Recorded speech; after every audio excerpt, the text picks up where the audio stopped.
முருகாச்சரணம். ஆவணி மாதம் மூல நட்சத்திரம்.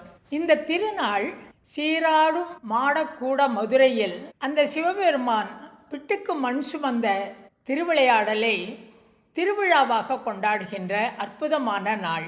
அடியார்க்கு எளிய பெருமாள் அந்த சிவபெருமான் கல்லை கட்டி திருநாவுக்கரசரை கடலில் மூழ்கிய போது அந்த கல் மரக்கலமாக மேலே கடலில் மிதக்கும்படி செய்து அந்த அப்பரை காப்பாற்றியவன். திருப்புகலியில் உதித்த ஞான குழந்தை சம்பந்த பெருமான் வெயிலில் வரும்போது அவனுக்கு முத்துப்பந்தல் அளித்து அந்த குழந்தையை ஆற தழுவினவர் சிவபெருமான். தன்னுடைய தோழன் சுந்தரமூர்த்தி நாயனாருக்காக திருவாரூர் வீதிகளில் கால்தேய நடந்து பறவையாருக்கு தூது போனவன்.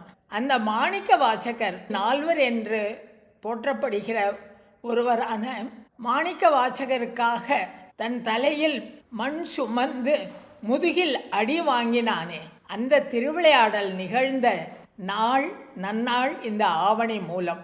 முருகாச்சரணம்.